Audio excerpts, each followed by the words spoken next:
ও পর্দার অন্তরালের মা গো, ভালো করে লক্ষ্য করেন গো মা। আল্লাহ পাক রব্বুল আলামিন আপনাকে আমাকে মুসলমান হিসেবে আল্লাহ পাক দান করেছেন। মুসলমান হওয়ার পর এবার আপনার আমার কিছু হক আছে, আল্লাহ পাক রব্বুল আলামিনের কিছু হক আছে, যে হকগুলো আদায় করা দরকার। এর পর্দার অন্তরালের মা, ও পর্দার অন্তরালের মা গো, কি হক আপনাকে আমাকে আদায় করা লাগবে।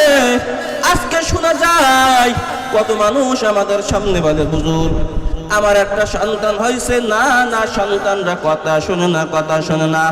আমি বলি ওই সন্তান ততক্ষণ পর্যন্ত কথা শুনবে না যতক্ষণ পর্যন্ত ওই মা ওই বাবা ওই সন্তানের কিছু হক আছে, যে হকগুলো সন্তানের হকগুলো বাবা মা আদায় করে নাই, যার কারণে সন্তান পিতা মাতার কথা শুনে নাই। যদি ওই বাপ মা সন্তানের হকগুলো আদায় করতে পারত, তাহলে ওই সন্তান পিতা মাতার কথা শুনতো, কোনো সমস্যা হইত না। এর পর্দার অন্তরালের মা গো, কি হক কি হক কি হক। আসেন আমি এক এক করে আলোচনা করবো, যদি আল্লাহ পাক রব্বুল আলামিন তৌফিক দান করে দেন। এই হকগুলো আপনারা খেয়াল করে শুনবেন, এখন থেকে যদি আমল করতে পারেন, আল্লাহর ফজলে করমে সন্তান কখনো বেয়াদব হবে না, সন্তান কখনো বাবা মার অবাধ্য হবে না। বলে সন্তানের হকগুলো কি? পয়গম্বর বলেন, মান উলিদা লাহু ওয়ালাদুন ফালইহসিন ইসমাহু ওয়া আদ্দাবা ফাইজা বালাগা ফালইউযাওয়িজ ফাইন বালাগা ফালাম ইউযাওয়িজ ফাসাবা ইসমান ফাইন্নামা ইসমুহু আলা আবি আও কামা ক্বালা নবিয়্যু আলাইহিস সালাতু ওয়াস সালাম। পয়গম্বর বলেন, ওই সন্তান যখন মায়ের গর্ভে ভূমিষ্ঠ হইবে, ওই মায়ের এক নম্বর হক আছে, মা পরিপূর্ণ পর্দা করা লাগবে। ও পর্দার অন্তরালের মা, আজকে দেখা যায় আমাদের মা বোনেরা পর্দা করে নাই, আমাদের মা বোনেরা খোলামেলা চলে, বেপর্দা করিয়া চলে। আগে করে আমাদের মা বোনেরা পর্দা করে চলতেন, পর্দা করে চলার কারণে তাদের গর্ভে থেকে আল্লাহ পাক রব্বুল আমিন আনোয়ার শাহ কাশ্মীর রহমাতুল্লাহ দান করেছেন। তাদের গর্ভে থেকে আল্লামা শাহ হাকিমুল উম্মাত আল্লামা আশরাফ থানভী রহমাতুল্লাহ দান করেছেন। আল্লাহ পাক রব্বুল আমিন ফজলুল করিম রহমাতুল্লাহ দান করেছেন, হাফেজ হুজুর রহমাতুল্লাহ দান করেছেন। যার কারণে আজকে আমাদের মা বোনেরা পর্দা করে নাই, বেপর্দার করার কারণে দেখলাম আমাদের মায়ের গর্ভ থেকে আনোয়ার শাহ কাশ্মীরি তো আল্লাহ পাক দান করেন নাই, তার পরিবর্তে আমাদের মায়ের গর্ভের থেকে সালমান শাহ হয়, ঠিক কিনা? ওই পর্দার অন্তরালের মা গো, আজকে মহিলারা পর্দা করে না, বেপর্দা করে চলে। পয়গম্বর জানায়া দেন, সিনফান মিন আহলিন নার লাম আরাহুমা কওমুন মাহুম সাইয়াতুন كأذناب البقر يضربون بها الناس ونساء كاسيات عاريات مؤمنات مائلات رؤوسهن كأسنمة بخت المائلات لا يدخلن الجنة ولا يجدن ريحها وإن ريحها لتوجد في مسيرة كذا وكذا أو كما قال النبي عليه الصلاة والسلام।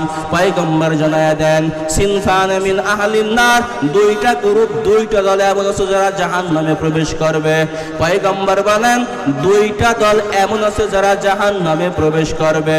পয়গম্বর জানায়া দেন, লাম আরাহুমা, যেই দুইটা দল আমি পয়গম্বর এখনো পর্যন্ত দেখি নাই। তার মানে পয়গম্বরের জামানায় এই দুইটি দল ছিল না।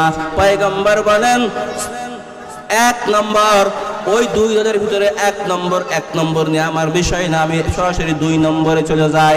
2 নম্বর হচ্ছে এক নম্বর হচ্ছে জালেমরা, 2 নম্বর হচ্ছে মা বোনেরা।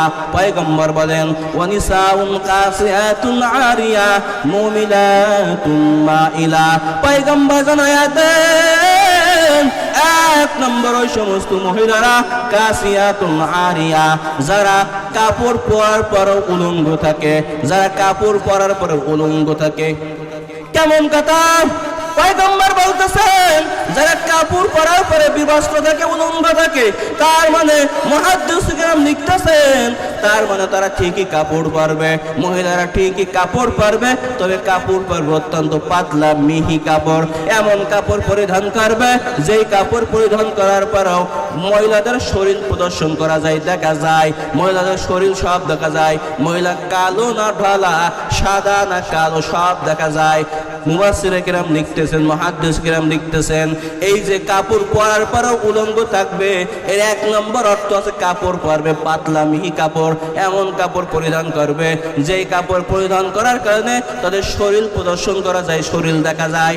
দুই নম্বর মুহাদ্দিস কিরাম লিখতেছেন কাপড় পরিধান করবে তারপরে উলঙ্গ থাকবে, তার মানে সে এমন টাইট ফিটিং কাপড় পরবে শরীরের চামড়াগুলো সব ভাঁজ পড়ে যায়। যখন ওই কাপড় পরে যখন কোনো যুবতী রাস্তাঘাটে বের হয়, পয়গম্বর বলেন মুমিলাতুন মাইলা, ওই কাপড় পরিধান করার পরে যখন ওই আমার বাবুনেরা রাস্তায় বের হয়, যুবকরা যখন তাদের দিকে তাকায়, যুবকরা তার প্রতি আকৃষ্ট হয়ে যায়। পয়গম্বর বলেন মুমিলাতুন মাইলা, নিজেও আকৃষ্ট হয়, অর্থাৎ ওই মহিলা অন্য পুরুষের প্রতি আকৃষ্ট হয় এবং ওই মহিলাকে দেখে অন্য পুরুষও তার প্রতি আকৃষ্ট হয়, আসক্ত হয়ে যায়। এজন্য পয়গম্বর বলেন মুমিলাতুন মাইলা, নিজেরা আকৃষ্ট হবে, অপরকেও আকৃষ্ট করবে। এরপর অন্তরালের মা, এজন্য বিপর্দা করা যাবে না, বেপর্দা করা যাবে না, শরীরকে অন্য পুরুষের সামনে দেখানো যাবে না, কারণ আপনার শরীর একমাত্র আপনার স্বামীর হক। আপনি যখন বেপর্দা করবেন আপনার হক, আপনার স্বামীর হক আপনি কি করলেন? আপনার স্বামীর হকের প্রতি আপনি মানুষের প্রতি লোভনীয় দৃষ্টিতে তাকানোর কারণে আপনি গুনাহগার হইলেন। সাবধান রে মা, সাবধান, খবরদার বেপর্দা করেন না। পয়গম্বর বলতেছেন এই বেপর্দা করা চলার কারণে নিজেরা অপরের প্রতি আকৃষ্ট হয় এবং নিজেকে অপরকে আকৃষ্ট করে।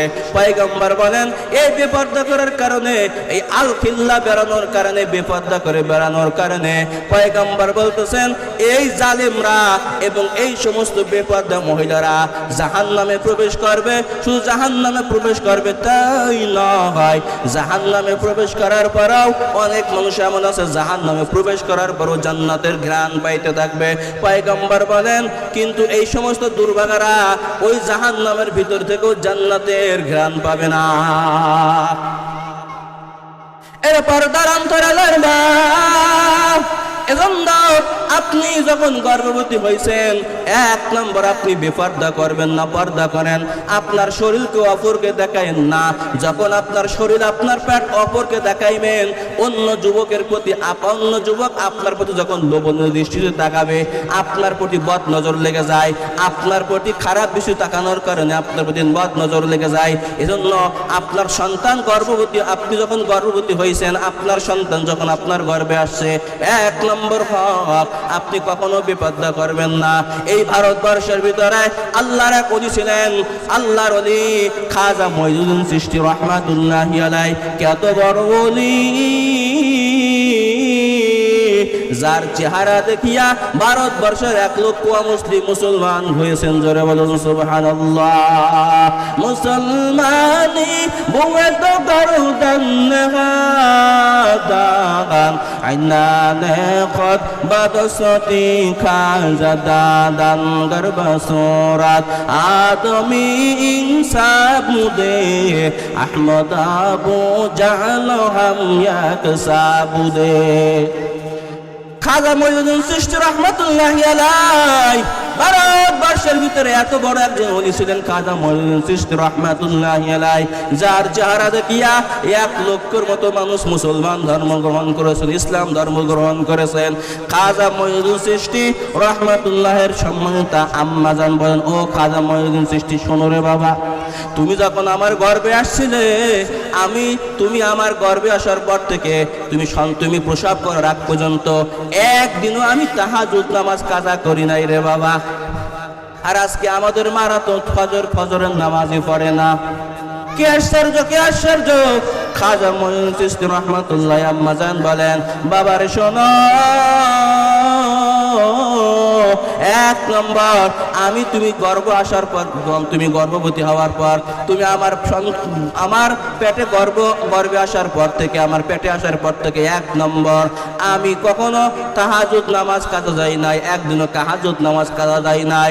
ওরে সন্তান শোনো রে বাবা, দুই নম্বর, যখন তুমি দুনিয়াতে ভূমিষ্ঠ হয়েছিলা, তুমি ভূমিষ্ঠ হওয়ার পর, এরে বাবা শোনো রে বাবা, একবারও আমি তোমার দুধ পান করাই না ততক্ষণ পর্যন্ত যতক্ষণ পর্যন্ত আমি উজু না করছি। তার মানে তোমাকে প্রত্যেকবার দুধ পান করার আগে আমি উজু করিয়া দুধ পান করাইছি।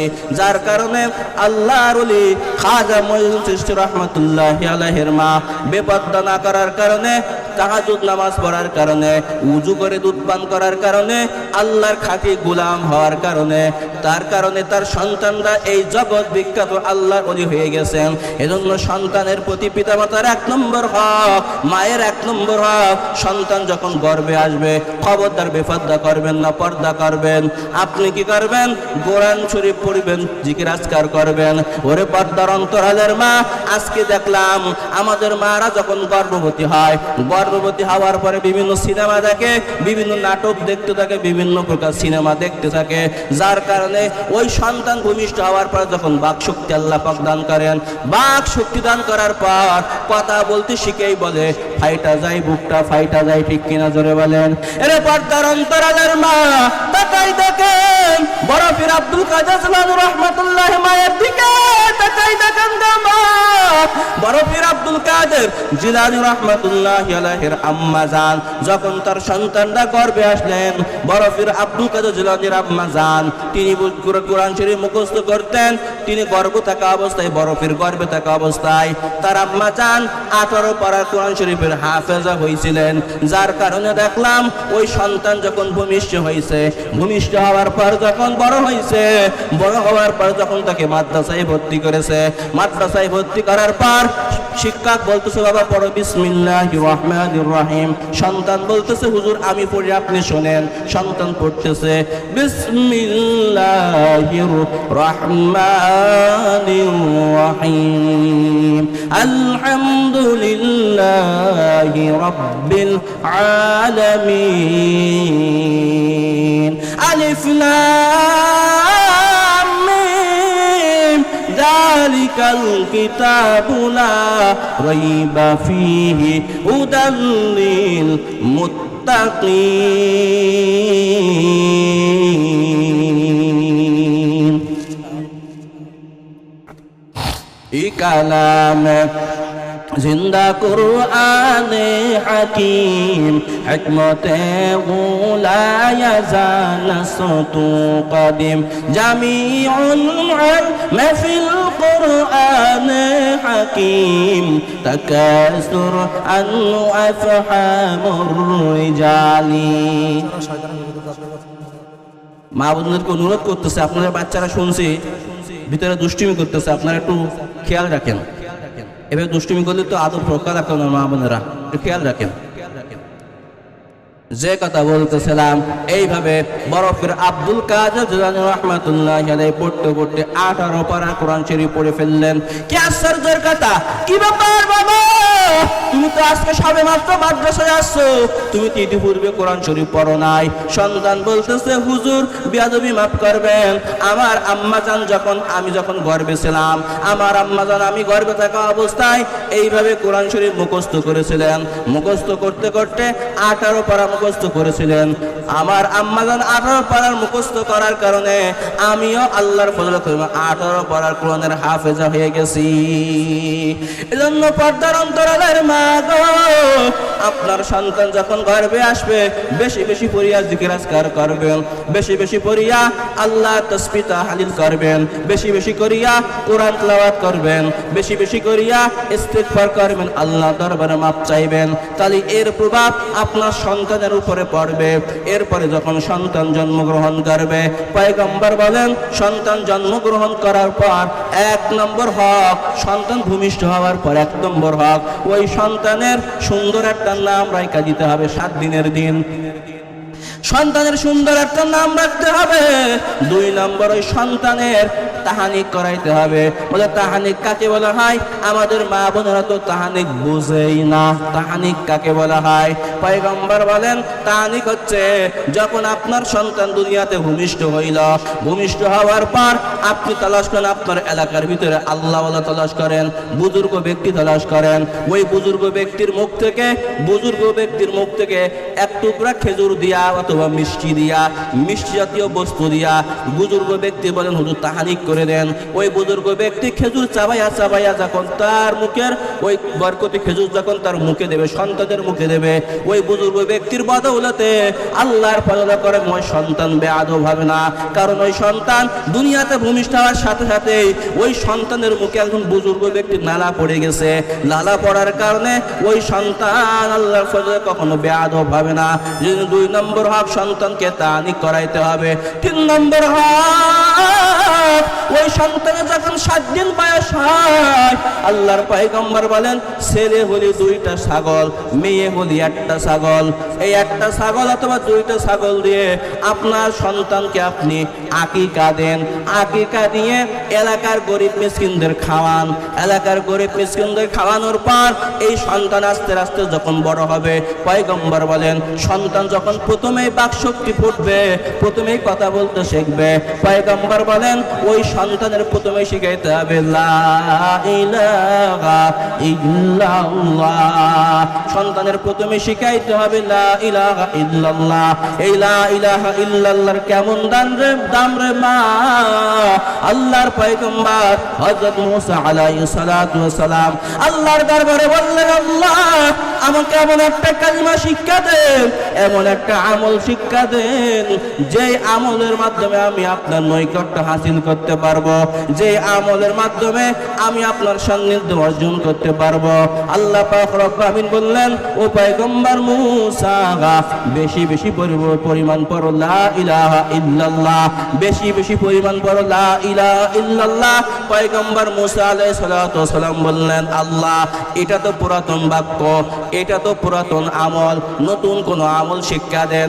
আল্লাহ পাক রব্বুল আমিন বলেন, ও পয়গম্বর মুসা তুমি কি জানো না মুসা, এই লা ইলাহা ইল্লাল্লাহর এত দাম, লা ইলাহা ইল্লাল্লাহর এত দাম, এত দাম। যদি 7 আসমান 7 জমি যদি এক পাল্লায় রাখা হয়, ও পয়গম্বর মুসা লা ইলাহা ইল্লাল্লাহর পাল্লা যদি একদিকে রাখা হয়, ও পয়গম্বর মুসা জানিয়া রাখো, শুনিয়া রাখো রে মুসা, 7 আসমান 7 জমির পাল্লারা পাতলা হয়ে যাইবে, আর লা ইলাহা ইল্লাল্লাহর পাল্লারা ভারী হয়ে যাবে। জোরে বলুন সুবহানাল্লাহ। দিন থাকিতে লা ইলাহা ইল্লাল্লাহ বলো ভাই, দিন থাকিতে লা ইলাহা ইল্লাল্লাহ বলো ভাই। দুনিয়াতে আখিরাতে, দুনিয়াতে আখিরাতে চাও যদি ভালাই, দিন থাকিতে লা ইলাহা ইল্লাল্লাহ বলো ভাই। এজন্য পর্দার অন্তরালের মা গো, আপনার সন্তান যখন প্রথম বাক্য শিখবে গো, আপনার সন্তানকে লা ইলাহা ইল্লাল্লাহর তালকিন দেন।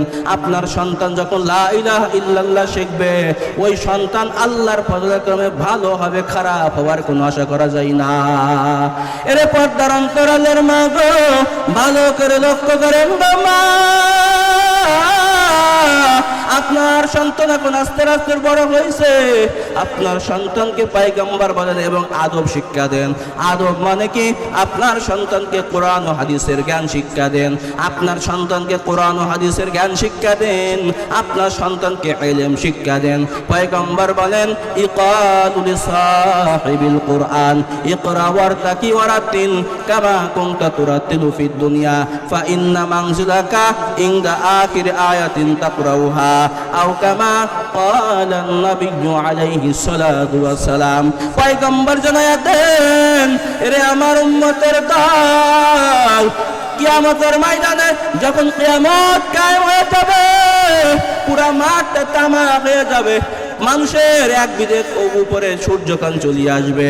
পয়গম্বর বলেন, ওই দিন আল্লাহ পাক রব্বুল আলামিন ইকালু সাহিবিল কুরআন, কুরআন পান্নেওয়ালাকে, যারা নিজেরাও কোরআন শরীফ পড়েছিল, কোরআন শিক্ষা করেছিল, ইলম শিক্ষা করেছিল, এই ইলম শিক্ষাকারীকে বলা হবে ইকালু সাহিবিল কুরআন, ইকরা ওয়ারতাকি ওয়ারাতিল কামা কুনতা তুরাতিলু ফিদ দুনিয়া ফাইন্না মানজিলাকা ইনদা আখিরি আয়াতিন তাকরাউহা আও কামা ক্বালা নবিয়্যু আলাইহিস সালাতু ওয়াস সালাম। পয়গম্বর বলতেছেন, আল্লাহ পাক রব্বুল আমিন বলবেন, এরে আলেম ব্যক্তি, এরে কোরআনের হাফেজ, এরে কোরআনের হাফেজা, এরে কোরআনের আলেমা, তুমি আজকে এই বিপদের দিন কোরআন শরীফ পড়তে থাকো, কোরআন শরীফ পড়তে থাকো। ইকরা ওয়ারতাকি ওয়ারাতিল কামা কুনতা তুরাতিলু ফিদ দুনিয়া। এরে আল্লাহর বান্দা, এরে আল্লাহর বান্দি, খেয়াল করে শুনেন গো মা, আল্লাহ পাক রব্বুল আমিন বলবেন তুমি কোরআনের আয়াত পড়তে থাকো। আল্লাহর বান্দা, আল্লাহর বান্দি পড়বে আলহামদুলিল্লাহি রাব্বিল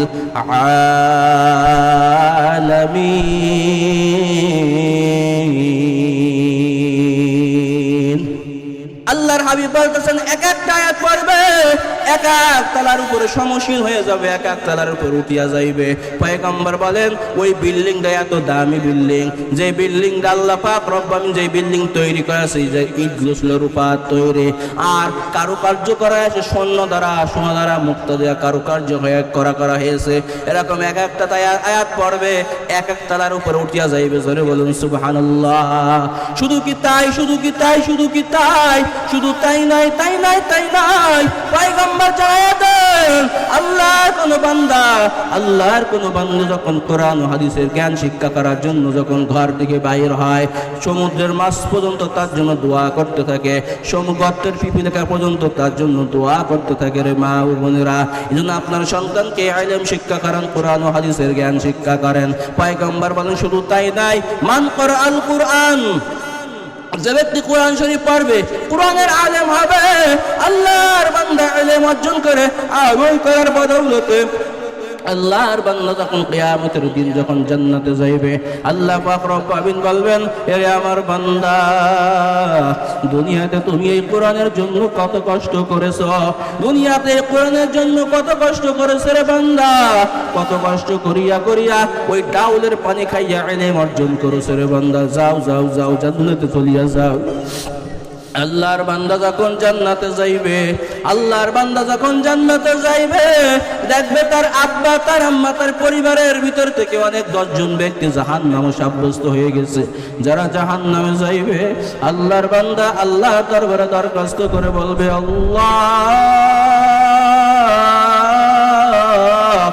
আজকে আমার পিতা আমার জাহান্নামী হয়ে গেছে গো মাবুদ, আমার আম্মা জাহান্নামী হয়ে গেছে, আমার দাদা, আমার দাদি, আমার নানা, আমার নানি জাহান্নামী হয়ে গেছে গো আল্লাহ।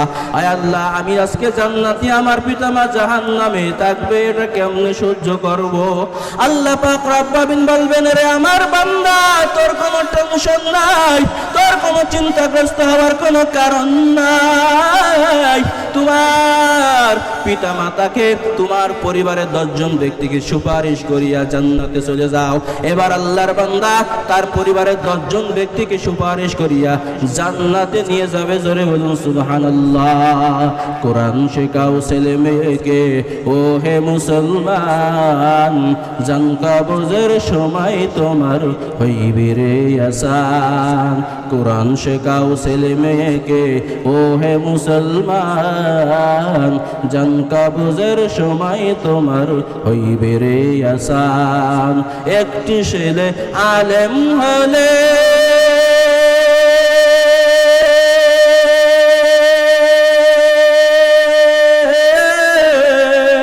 পড়বে কোরআন মৃত্যুকালে,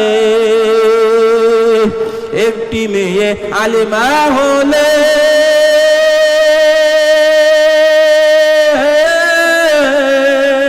পড়বে কোরআন মৃত্যুকালে। জালে ভেগে যাবে মারদুদ শয়তান মুসলমান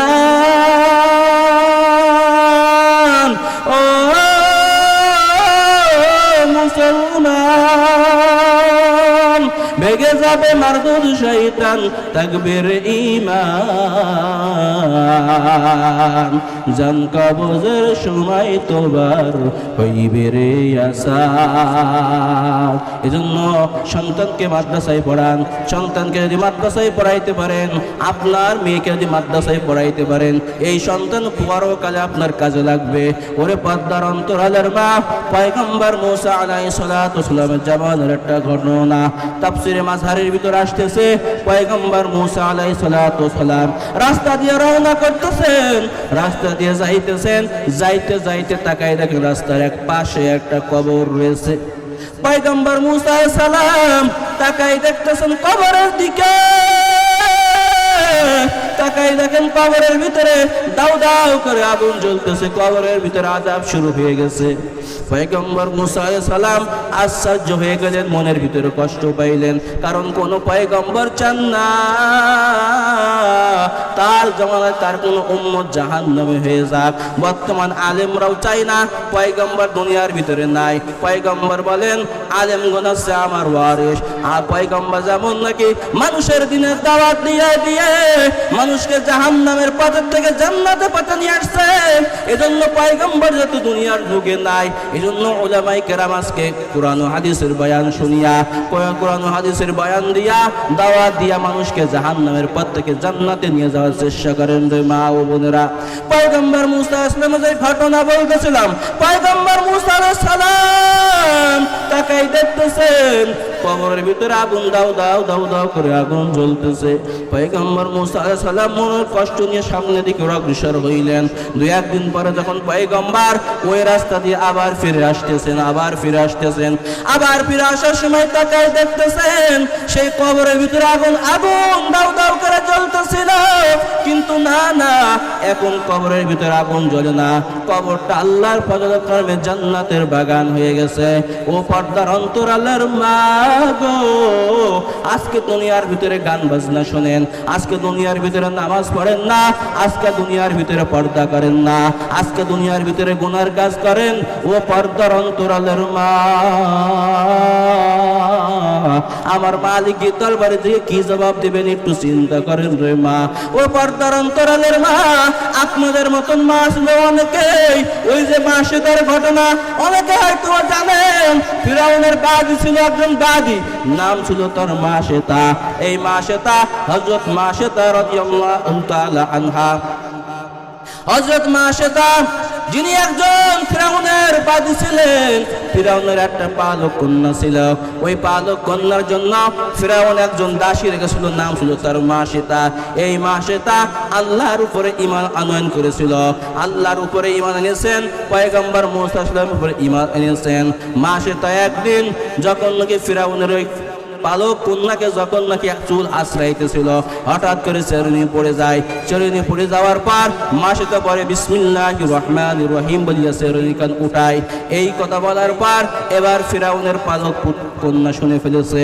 ফিরাউনের পালক কন্যা বলতেছে, কি বললে তুমি? তুমি কাকে রব বললে? ওই জানো না, যিনি আল্লাহ, যিনি আমার রব, যিনি তোমার রব, তোমার পিতার রব পয়গম্বর মুসা আলাইহিস সালাম তার নবী। ফিরাউনের মগজটা বিগড়ে গেছে, কি ব্যাপার কি ব্যাপার কি ব্যাপার, এত বড় সাহস। এবার মাসেতা এসে বলতেছে, ফিরাউনের কন্যা বলতেছে, ও বাবা তোমার উপর কি কোনো রব আছে নাকি? ফিরাউন বলতেছে, না, আনা রাব্বুকুমুল আলা, আমি তো তোমাদের জন্য সবচাইতে বড় খোদা। এবার ফিরাউনের কন্যা বলতেছে, বাবা ঘরের শত্রু বিভীষণ, ও বাবা আমাদের যে বাদী মাসেতা, ইনি আপনাকে ঈমান, আপনাকে রব বলে স্বীকার করে না, আপনাকে আল্লাহ বলে স্বীকার করে না। ফিরাউনের মগজটা বিগড়ে গেছে, মেজাজটা বড় গরম হয়ে গেছে।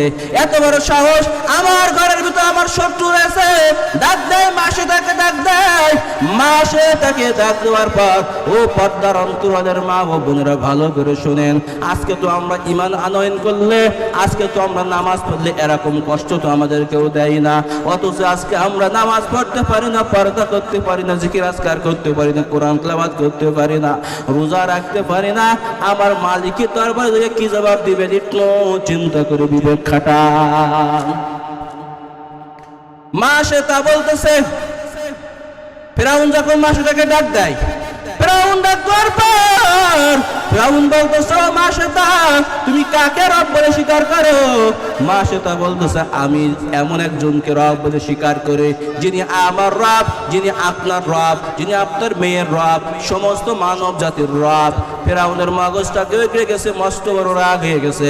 ফিরাউন বলতেছে, ও মা সেতা আমি তোমার পালক, আমি তোমাকে খাওয়াইতেছি, পড়াইতেছি, তুমি আমাকে রব বলে স্বীকার করো না। সাবধান হয়ে যাও রে মা সেতা, এখনো সময় আছে রে মা সেতা, আমাকে রব বলে স্বীকার করো, আমাকে রব বলে স্বীকার করো, অন্যথায় তোমাকে কঠোর শাস্তি প্রদান করবো।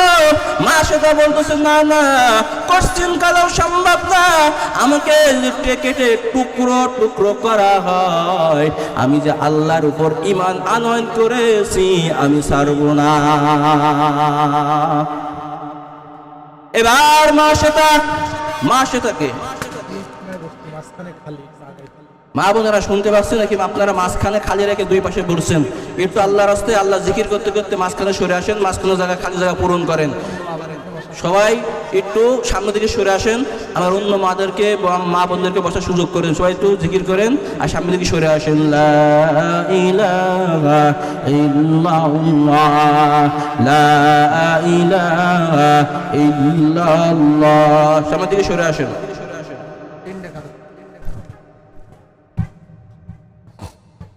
লা ইলাহা ইল্লাল্লাহ, লা ইলাহা ইল্লাল্লাহ, লা ইলাহা ইল্লাল্লাহ, লা ইলাহা ইল্লাল্লাহ, লা ইলাহা ইল্লাল্লাহ, মুহাম্মাদুর রাসূলুল্লাহ। মা সেটা বলতেছে, ও ফিরাউন আপনি আমাকে যত শাস্তি দেন না কেন, আমি আল্লাহর উপর ঈমান আনয়ন করেছি, ছাড়ব না। ফিরাউন বলতেছে, ঠিক আছে, তেল দাও, ডেগের ভিতরে তেল দাও, আগুন জ্বালাও। এবার আগুন জ্বালানোর পর ডেগ দিয়েছে, হাঁড়ি পাতিল দিয়েছে, হাঁড়ি পাতিল দেওয়ার পর হাঁড়ি পাতিলের ভিতরে তেল দিয়েছে। তেল দেওয়ার পর এবার ফিরাউন বলতেছে, তেল টকবক টকবক করে ফুটতেছে, টকবক করে ফুটতেছে। ফিরাউন বলতেছে, মা সেতা যদি এখন আমাকে রব বলে স্বীকার না করো, তাহলে এখন তোমার এই কলিজার টুকরা সন্তান, তোমার দুধের শিশুকণা তৈলের ভিতরে ফেলে দেওয়া হবে। মা সেতা বলতেছে, ও পর্দার অন্তরালের মা, বিষয়টা একটু উপলব্ধি করার চেষ্টা করেন, কত করুণ কাহিনী।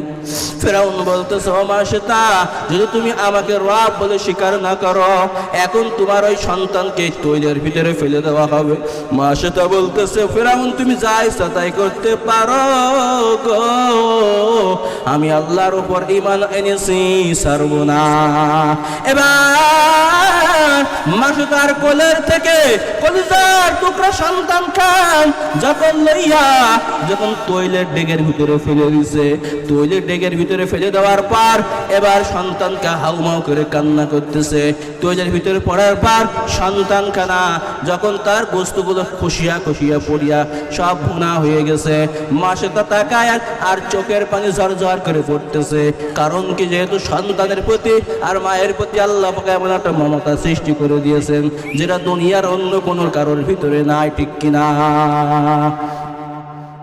অপরদার অন্তরালের মা গো, মা সেটা কান্না করতেছে। ফিরাউন বলতেছে, মা সেটা কান্না করার কোনো দরকার নাই, তুমি তো কান্না করার কোনো দরকার নাই।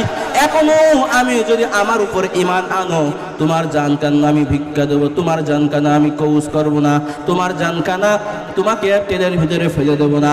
মা সেটা বলতেছে, ফিরাউন আমি তো এই জন্য কান্না করতেছি না, আমি কান্না করতেছি আমার মালিকের দিকে তাকায় আর বলি, মালিক আপনি আমাকে কবুল করে নেন, আপনি আমাকে কবুল করে নেন, ধৈর্য ধারণ করার তৌফিক দান করে দেন।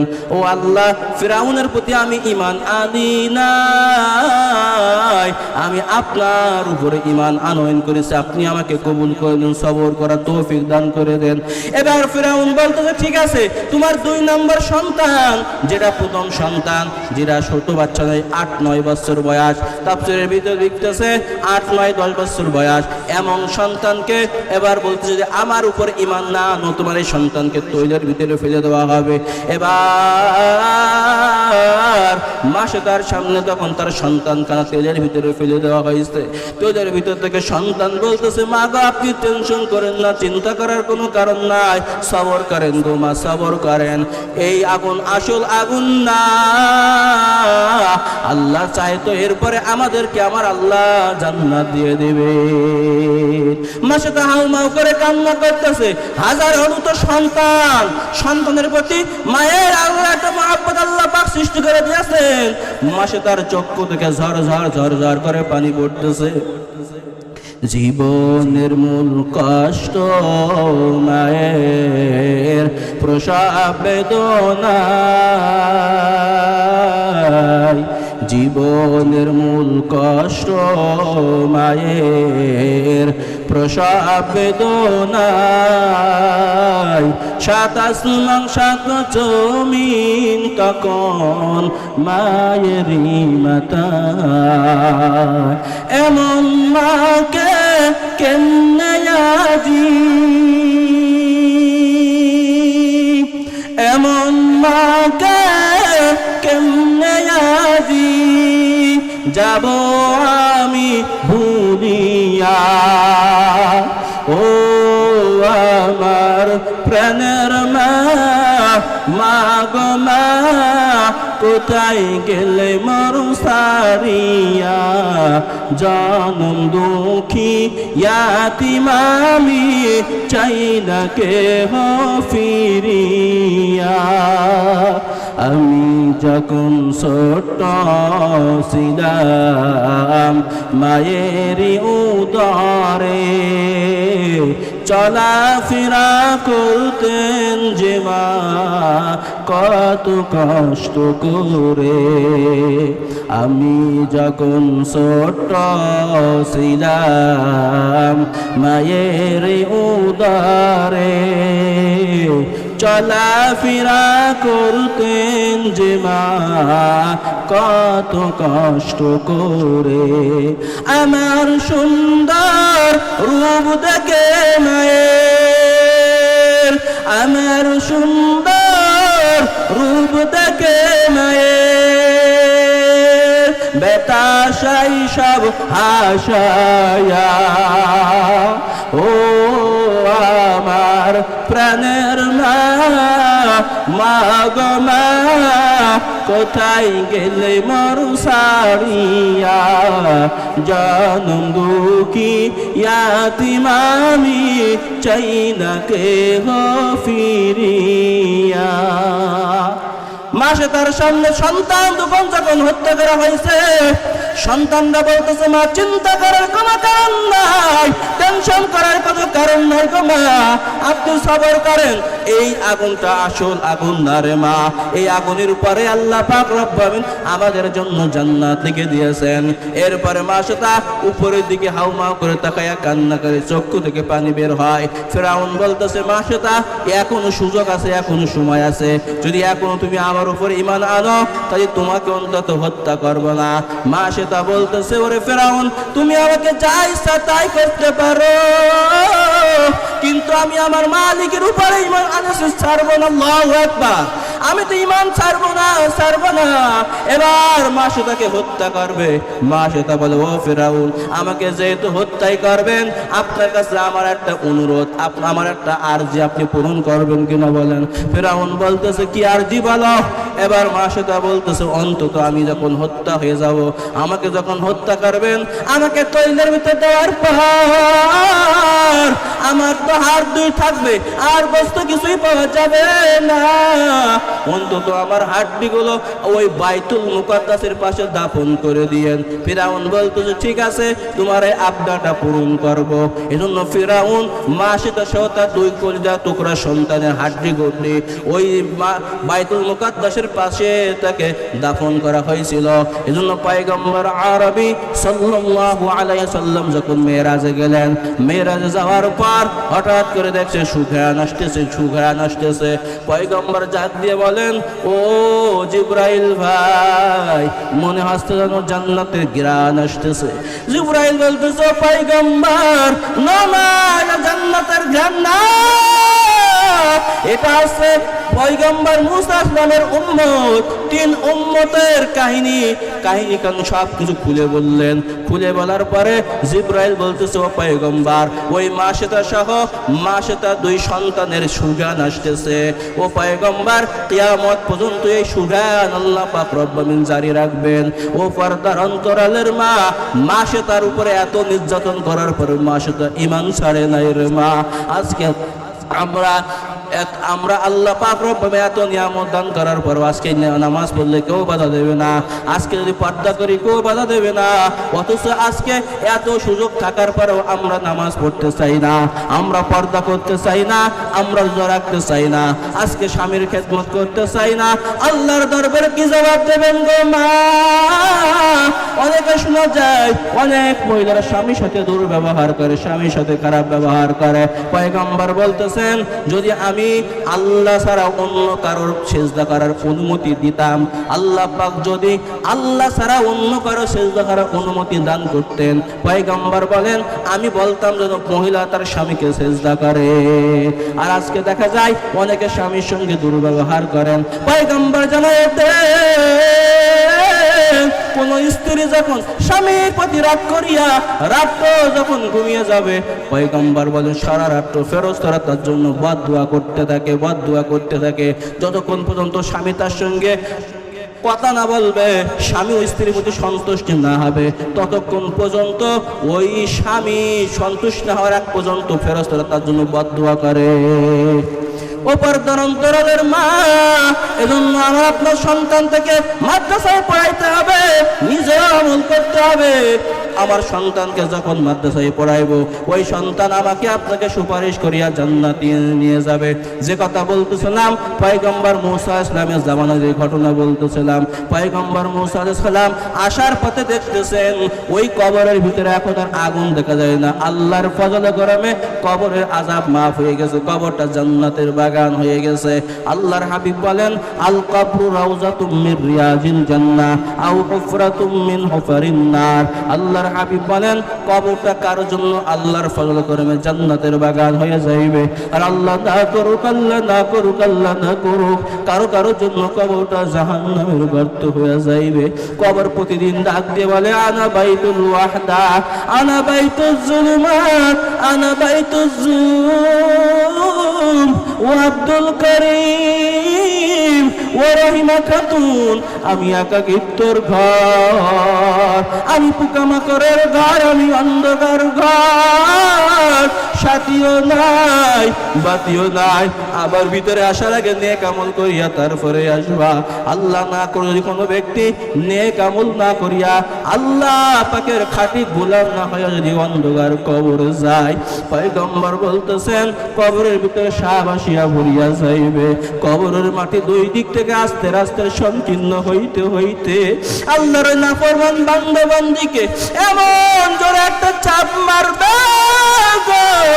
এক পাজারের হাড়গুলি অপর পাজারে ঢুকিয়া যাইবে, আর এক পাজারের হাড়গুলি অপর পাজারে ঢুকিয়া যাইবে। ও পর্দার অন্তরালের মা ও বোনেরা সহ্য করতে পারবেন? যদি সহ্য করতে না পারেন গো মা, দুনিয়াতে থাকা অবস্থায় নেক আমল করিয়া কবরে যান। কারণ ওই অন্ধকার কবরে চলে গেলে কিন্তু আফসোস করবেন, সেদিন তো আফসোস কোনো কাজে লাগবে না। যদি আল্লাহ পাক আপনাকে আমাকে আল্লাহ না করে জাহান্নামে দিয়ে দেয়, জাহান্নামে দেওয়ার পরে কিন্তু সেদিন আফসোস করে কোনো কাজ হবে না, লাভ হবে না। পয়গম্বর তাকাই দেখেন ওই অন্ধকার কবরটা এখন আর আগুন জ্বলতেছে না, এখন আল্লাহর ফজলে কর্মে জান্নাতের বাগান হয়ে গেছে। পয়গম্বর আল্লাহর কাছে ডাক দিয়ে বলে, আল্লাহ কি সেই খবর জানতে চাই গো মাবুদ। যাওয়ার পথে দেখলাম এই কবরের ভিতরে আগুন দাউ দাউ দাউ দাউ করে জ্বলতেছে। আল্লাহ এখন দেখি কবরের ভিতরে কোনো আগুন নাই, কবর এখন আল্লাহ আপনার ফজলে কর্মে জান্নাতের বাগান হয়ে গেছে। আল্লাহ পাক রব্বুল আলামিন বলেন, পয়গম্বর মুসা ওই কবরের যে ব্যক্তি শুয়ে আছে তার কাছে জিজ্ঞাসা করো, আমি আল্লাহ পাক রব্বুল আলামিন ওই ব্যক্তির বাক শক্তি দান করব, আপনার সঙ্গে কথা বলবেন। এবার পয়গম্বর মুসা সালাম বললেন, ও কবরের বাসিন্দা, বলো বলো বলো কি সেই খবর, কি সেই কাহিনী। যাওয়ার পথে দেখলাম তোমার ভিতরে আগুন দাউ দাউ করে জ্বলতেছে, আজকে দেখতেছি আর আগুন নাই, আল্লাহর ফজলে কর্মে জান্নাতের বাগান হয়ে গেছে। আল্লাহর বান্দা বলে, পয়গম্বর মুসা আলাইহিস সালাম, আমি যখন দুনিয়াতে ছিলাম, দুনিয়াতে থাকা অবস্থায় আমার স্ত্রী গর্ভবতী ছিলেন। আমি বলছিলাম, বিবি রে, যদি আমার সন্তান হয় এই সন্তানটাকে মাদ্রাসায় পড়াইয়া তাকে আলেম বানাইবো বা আলেমা বানাইবো।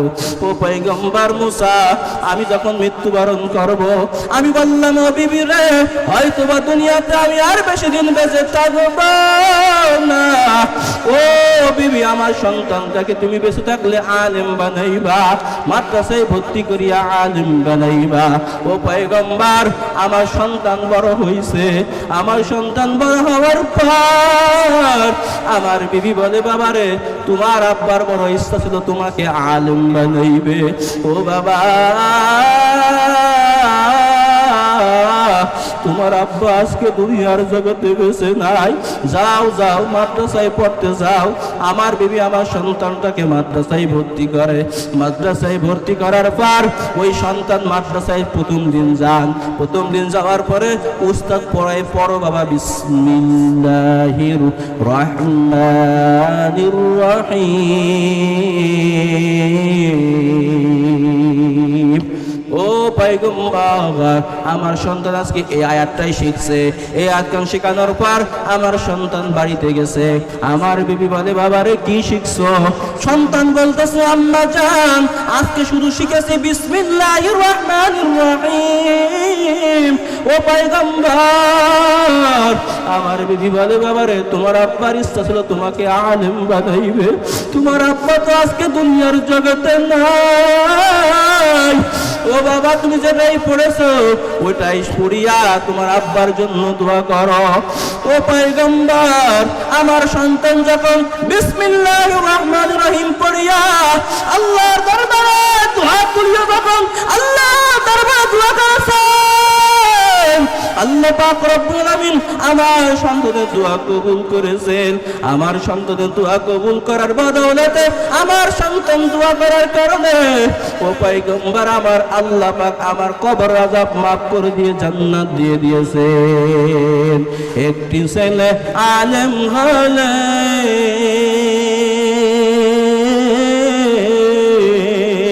পড়বে কুরআন মৃত্যুকালে। একটি ছেলে আলেম হলে পড়বে কুরআন মৃত্যুকালে। ভেগে যাবে মারদুদ শয়তান, ভেগে যাবে মারদুদ শয়তান, থাকবে রে ঈমান। কুরআন শেখাও ছেলে মেয়েকে, ও হে মুসলমান, জান কবজের সময় তোমার হইবে রে আসান। এজন্য পয়গম্বর বলতেছেন, সন্তান যখন বড় হয় ওই সন্তানকে, আমি কিন্তু আবার গুড়ায় চলে আসছি, পয়গম্বর বলেন ওই সন্তানকে আলেম বানাও, আলেমা বানাও। ওই সন্তানকে আলেম আলেমা বানাইলে ওই সন্তান আপনার কিয়ামতের দিন কাজে লাগবে, দুনিয়াতেও কাজে লাগবে। পয়গম্বর বলেন, একজন কোরআনের হাফেজ অথবা কোরআনের আলেমা আলেম বা আলেমার পিতা মাতাকে কিয়ামতের ময়দানে এমন নূরের টুপি পরানো হইবে, পয়গম্বর বলতেছেন যে এই নূরের টুপি দেখিয়া অন্যান্য মানুষেরা ঈর্ষা করতে থাকবে। অন্যান্য মানুষেরা বলবে, আল্লাহ কি খেয়ে কারণ কি একটা আমল করেছে যার কারণে এত নূরের টুপি তাকে পরাইছেন। আল্লাহ পাক রব্বুল আলামিনের ফেরেশতারা বলবেন, এরে আল্লাহর বান্দা, অন্য কোনো কারণে নাই, এই ব্যক্তি সন্তানটাকে মাদ্রাসায় পড়াইছিলেন, মাদ্রাসার পড়ানোর পর এই সন্তানটা আলেম বা আলেমা হইছেন, এই সন্তানের কারণে আল্লাহ পাক রব্বুল আলামিনের পিতা মাতাকে নূরের টুপি পরাইয়া দিয়েছেন। এজন্য সন্তানকে মাদ্রাসায় পড়ান, মাদ্রাসায় পড়ানোর পরে সন্তান যখন বড় হয়ে যায়, বড় হওয়ার পরে পয়গম্বর বলেন ওই সন্তানকে ভালো একটা পাত্র দেখে বা পাত্রী দেখে বিবাহের ব্যবস্থা করেন। ছেলে হলে ভালো পাত্রী দেখেন, আর মেয়ে হলে ভালো পাত্র দেখে বিবাহের ব্যবস্থা করেন। আজকাল দেখা যায় আমাদের পিতামাতারা সন্তানদের বিবাহ দেওয়ার পরে টাকা পয়সা দেখে, ধন দৌলত দেখে, শিক্ষিত দেখে। না রে মানা না, ওই টাকা পয়সায় কখনো সুখ আসতে পারে না। যেই ঘরের স্ত্রী ভালো, যেই ঘরের বিবিরা আলেমা আল্লাহওয়ালা, ওই ঘরে শান্তি। যেই ব্যক্তির জামাইটা আলেম বা হাফেজ, ওই ঘরের শান্তি। এমন শান্তি দুনিয়ার কোনো জায়গায় পাওয়া যাবে না। ওরে পর্দার অন্তরালের মা, এজন্য আলেম তৈরি করার পরে আপনার সন্তানকে বিবাহের ব্যবস্থা করিয়া দেন। ও পর্দার অন্তরালের মা, এখন আসেন আমি আপনাদের সামনে পবিত্র কোরআনুল কারীমে একটা আয়াত তেলাওয়াত করি। আল্লাহ পাক রব্বুল আলামিন সূরা তওবার 24 নম্বর আয়াতে আল্লাহ পাক রব্বুল আলামিন বলেন, কুল ইন কানা আবাউকুম ওয়া আবনাউকুম ওয়া ইখওয়ানুকুম ওয়া আজওয়াজুকুম ওয়া আশীরাতুকুম ওয়া আমওয়ালুন ইখতারাফতুমুহা ওয়া তিজারাতান তাখশাউনা কাসাদাহা ওয়া মাসাকিন তারদাউনাহা আহাব্বা ইলাইকুম মিনাল্লাহি ওয়া রাসূলিহি ওয়া জিহাদিন ফি সাবিলিহি ফাতারাব্বাসু হাত্তা ইয়াতিয়াল্লাহু বিআমরিহি ওয়াল্লাহু লা ইয়াহদিল কওমাল ফাসিকিন।